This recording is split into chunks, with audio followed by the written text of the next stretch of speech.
Hello, hi. In the previous lecture, I discussed about charges. We concluded various aspects of charges. Today I am going to discuss about Coulomb's law. Every chapter has associated with some physicist, and in this chapter electrostatics, Coulomb's, Gauss, they are very important physicists and they are related to electrostatics. Also Farad. Okay. Here in the previous lecture I could not explain about mass and charge, how they are similar and how they are different. So first I am going to discuss here difference or resemblance between electrical charge and mass. After that we will discuss about Coulomb's law in electrostatics. Here just I am making a partition, a line, and here that is the charge, here charge, and here that is the mass. Number 1 here and number 1 here. One basic difference between charge and mass. Charge may be positive, may be negative, or may be zero, that is neutral. So charge may be positive, negative, or neutral. But what's about the mass? It is always positive. Always positive. Always positive. Second, already we have discussed that charge is quantized. So here charge is quantized. Charge is quantized.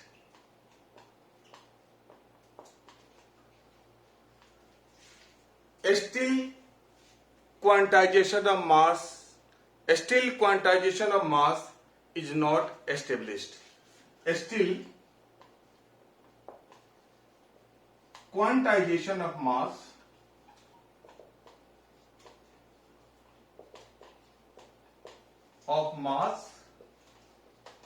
is not established.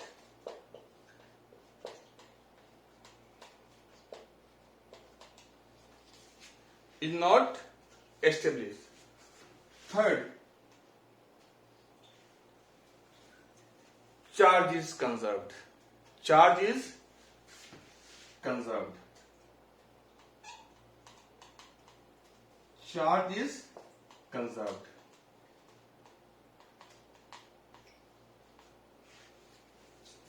Its value doesn't depend upon the velocity of the charged particle. If a charged particle moves, then no change in the charge, and we can say that in the entire universe only and only charge is conserved. But you may ask, and that it goes in your mind, that what about the mass and energy? Mass is not conserved. You heard from the class 9th, 10th and also in the 11th that energy can be neither created nor be destroyed, but one form of energy is changed into the another form of energy. Same about mass. Mass is conserved, neither created nor be destroyed. But it is true in the micro world for the finite objects. But when a fundamental particle, small particles, move with the high velocity, or you can say any object, but finite object not possible to move with the 5 velocity approaching to the 80% and 90% of the light.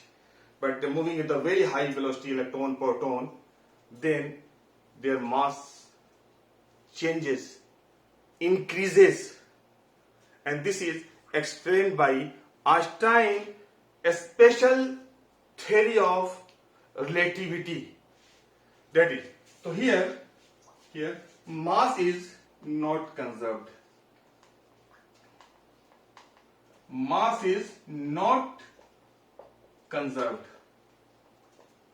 Mass is not conserved.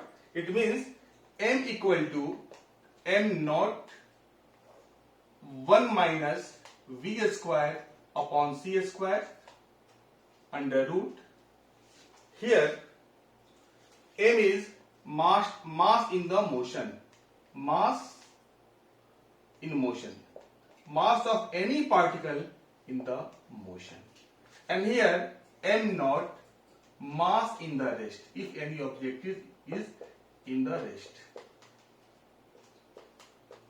In the rest, and this v is velocity of the particle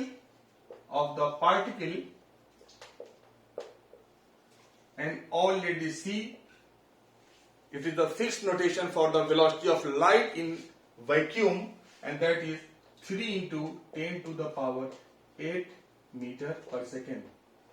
Now see this expression, m is equal to m naught upon 1 minus v square upon c square. No, velocity can never be greater than velocity of light. So v upon c is less than 1. 1 minus less than 1 is less than 1, and any number divided by less than 1 becomes more value. So m greater than m naught.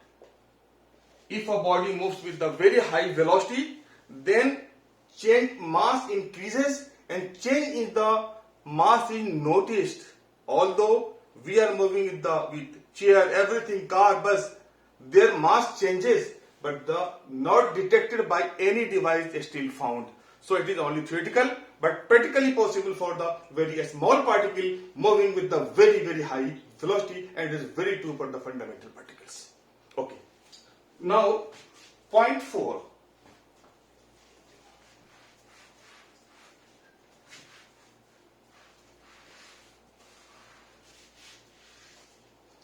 Point here 4.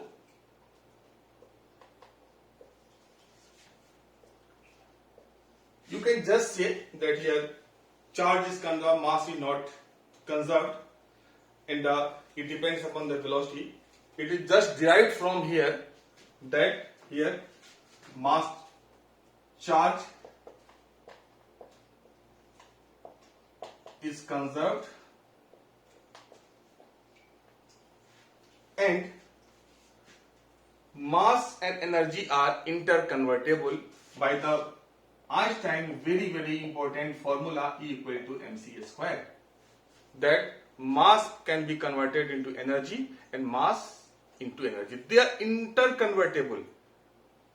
In the special case, in the nuclear physics, we discuss later in detail what's about that.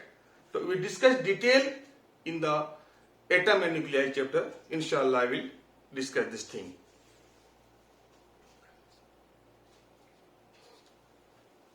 Second, very easy point. Fifth, you know that here charge, force between charges, either attractive, repulsive, but gravitational force due to mass, gravitational force, I am not writing every word that I am uttering, but here gravitational force due to mass is attractive. Okay. Now I am going to discuss about Coulomb's law. Coulomb's law in electrostatics.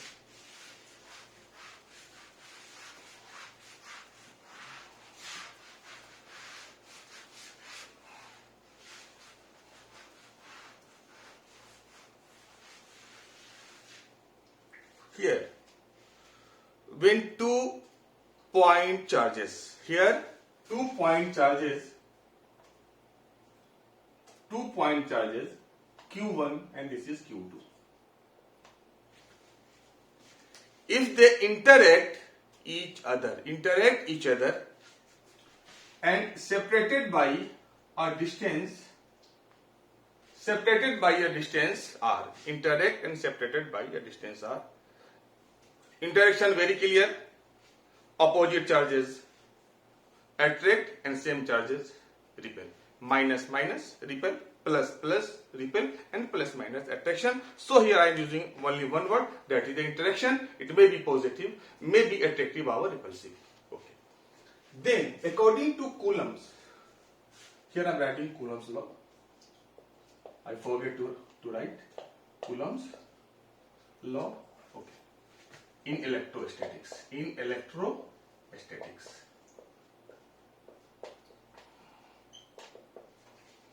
Then there is a force of attraction or repulsion, and this F directly proportional to the product of charges. Here I am using modulus. It means in formula we have to use modulus, neither positive or negative, that is the modulus, only positive, because here we are going to find out only magnitude of the force.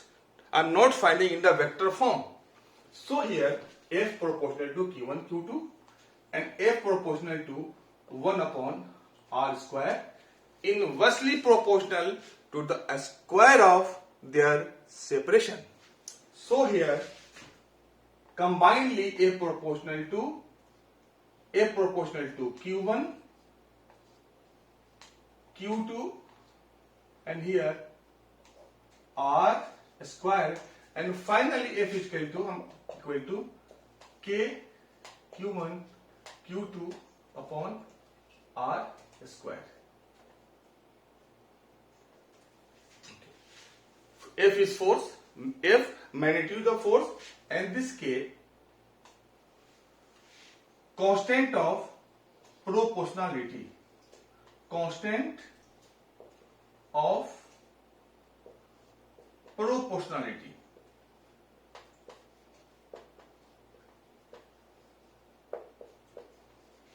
Constant of proportionality or electrostatic force constant. Electrostatic force constant. Its value in vacuum or air. Value of K in vacuum or air equal to 9 into 10 to the power 9 Newton meter square and per coulomb square. But one thing, what is value of K in the CGS system? K equal to only one dyne at the place of Newton, you may write dyne CGS, and M centimeter, and coulomb is charge measured in the SI system, but in the CGS system ESU, electrostatic unit -2. So this is value of K in the SI system. This is in the CGS system. It's about the Coulomb's law. F is equal to K Q1 Q2 by R square. Now,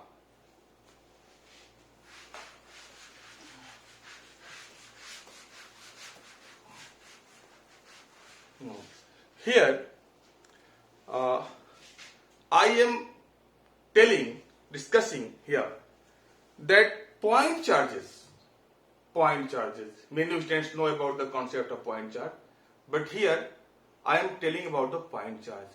What is point charge? You learn in the class 11th, point mass, point object, then write what is point charge. Suppose that here size is, this is the size of the charge, Q1 and Q2. Then it will work as this distance is large between both charges Q1 and Q2. So Q1 and Q2 is considered as the point object, point charge. It is not extended. Separation between both is large in the comparison of the size of the charge body. But in this case, it is valid. Coulomb's law is valid. But if this is the charge body and this is the charge body, so close and close, the separation is too small, then Coulomb's here distance is r, size is too big, separation is too small, then it is not considered as a point object, and here Coulomb's law is not valid. So Coulomb's law not valid.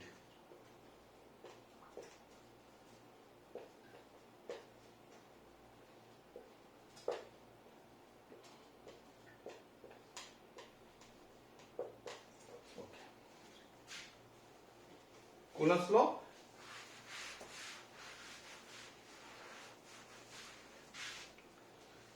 K,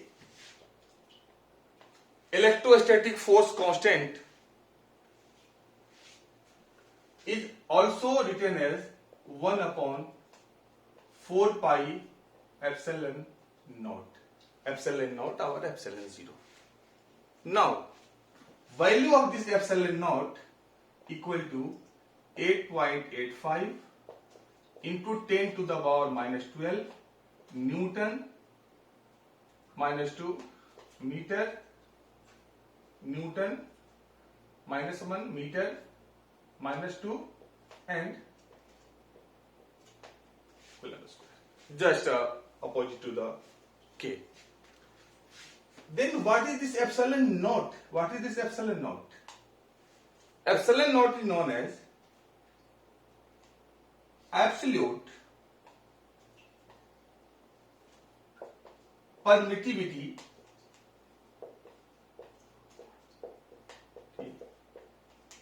of free space. Free space, it means that is the vacuum. Now here I want to know what is permittivity and what is effect on the force. It is very simple, that is the permit. It is this English word is derived from the root permit, that is the permission. Suppose that you are a capable person, you can run fast, very fast, Usain Bolt. I am asking here, suppose that you are running on the grass, you are running on the road, you are running on the carpet, you are running in water, you are running in mud. You are capable, but in all cases, your speed is not same. And to maintain same speed, extra forces you have to apply in the case of water, in the case of mud. It means not only your capacity, but medium also decide then what force you have to exert to maintain the same velocity. So, in between two charges, medium also describe what should be magnitude of the force. It means that force between two charges reduced when a medium is brought in between both charges. Suppose that here two charges here, Q1, Q2, Q1, Q2, here air, our vacuum. Then force between both charges is maximum force.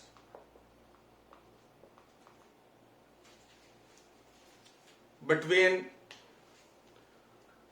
both charges is kept in water, then force reduced by 81. If the force is F Newton, then in water it become F upon 81 Newton. In the mica it become F upon 6 Newton. If you put a metal plate, force doesn't exist at all. Force doesn't exist because between here F. I will discuss in the after that, maybe in the second video, that what is the relative permittivity and dielectric constant. So one thing is very clear, it is a kind of permission given by medium what should be magnitude of the force in same value of charges and same separation. One thing, gravitational constant G, its value, this G equal to 6.67 into 10 to the power minus 11 Newton meter square and per kg square. This is known as universal gravitational constant. Universal. It doesn't depend upon the medium. If between two bodies, same gravitational force, insert in water in the same condition, same separation, same mass, then force will be same. Put on the stars everywhere. So it is known as universal gravitational constant. K changes, but G doesn't change because it depends. K depends upon the absolute permittivity, and this is about the permittivity. And I will discuss in the another part about the dielectric constant and relative permittivity. Now, about the units of charge.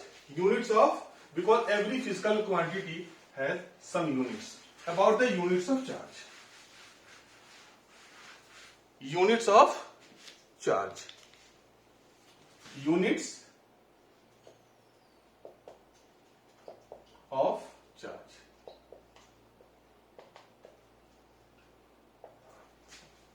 Very simple. First SI unit. SI unit. Number one. When two charges,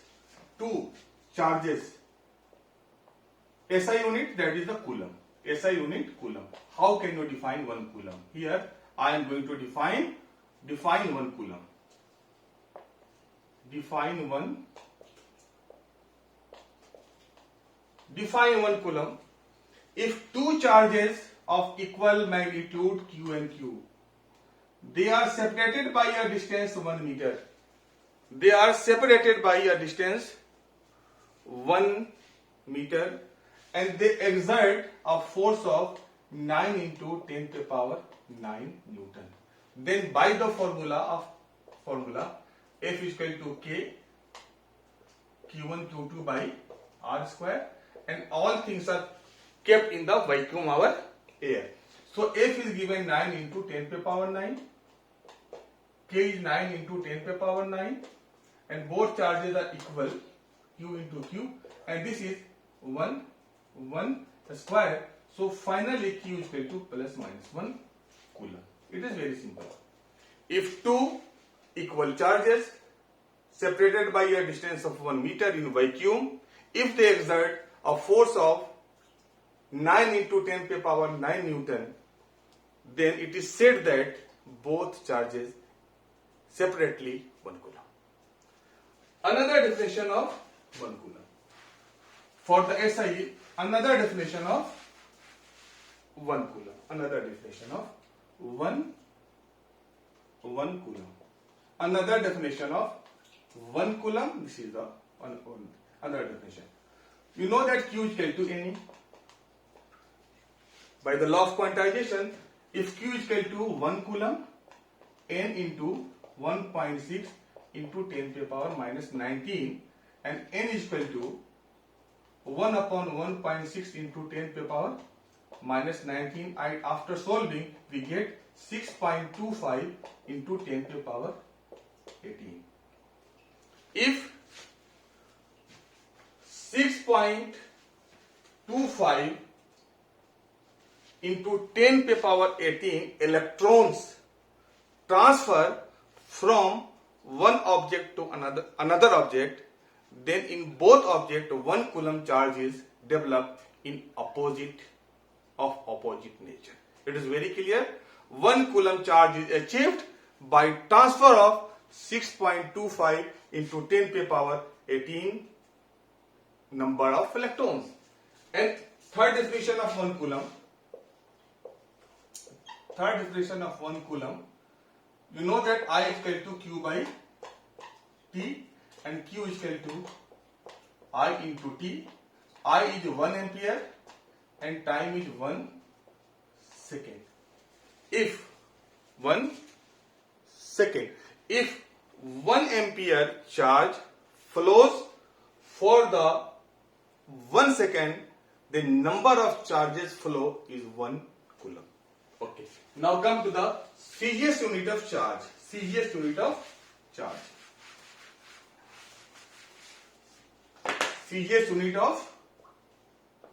CGS unit of charge. It is known as ESU, full form electrostatic unit. Electrostatic unit or stat C. You can call both ESU or stat C for the CGS unit of charge. Electrostatic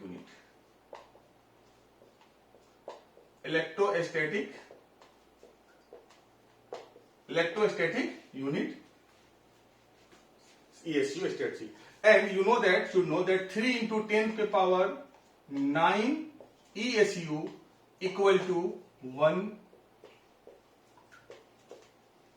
coulomb. I am also discussing another unit known as, this is the EMU, electromagnetic unit.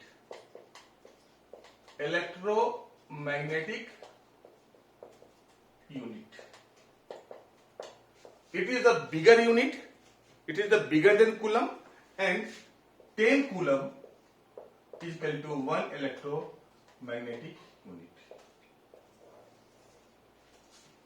Now I am stopping my lecture here, and inshallah in the next lecture I will come with a concept of relative permittivity, dielectric constant, and superposition principle, and vector form of Coulomb's law.